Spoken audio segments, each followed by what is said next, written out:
Hello everyone and welcome to the next tutorial here on Ducttapestuff. In this tutorial I'm going to show you how to make a duct tape binder, so that's basically what we're going to be doing in this tutorial. Let me first show you a few things that I put together beforehand just to give you an idea on how to do it. So basically you have your simple 3-ring binder here.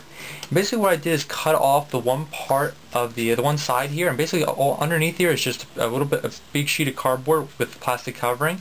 I cut off the one plastic covering on this side obviously, and I left about an inch coming up off from the 3 rings here, and I super glued this cardboard piece to the back here, so you still have the plastic piece on the back.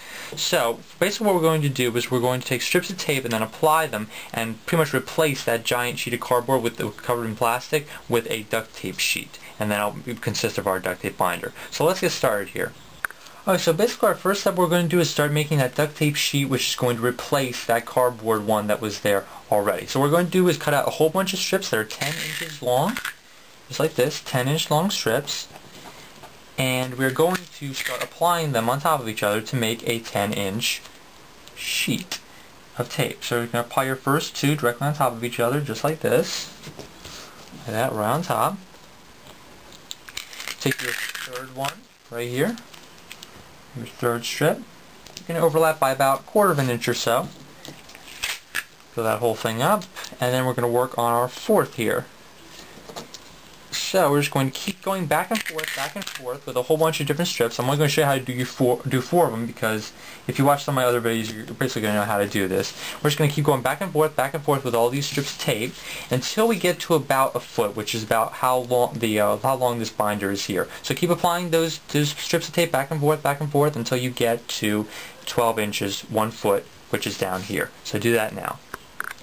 Alright, so this is what it looks like after you've done your sheet, 10 inches by 12 inches. Now what we're going to do is we're going to stick it to the binder here.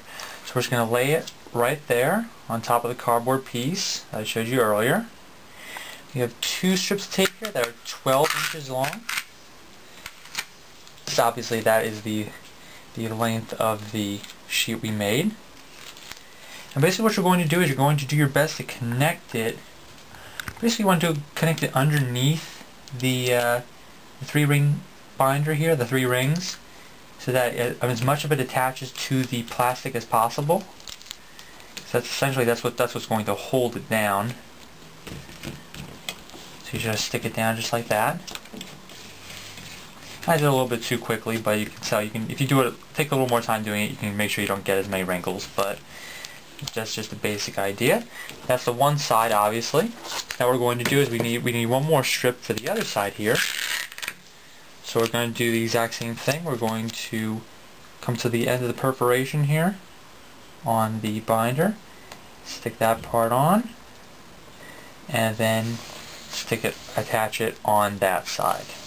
Just like that. And if you want to, you can trim the edges a little bit if they're a little bit rough and you have a little bit of the sticky side showing, but that should be pretty easy to do. You don't want to trim off too much because otherwise you'll cut into how well the binder is going to hold the papers. But I'm a little strapped on time tonight, so I won't be able to show you exactly how to do the other side, but you're going to do the other side exactly the way that you did this one. You'll cut that piece off, cut off the one plastic piece like I've done this side, so the cardboard's showing, super glue it down if you want to, and then simply make another one of these and put it on that side. Then you have your binder, which will be able to hold your piece of paper, and these essentially are the new pieces for the binder, the new flaps.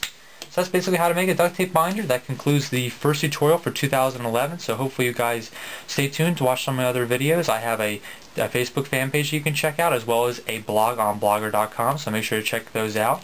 And there will be more videos coming in the future, so take care, and I'll see you guys next time.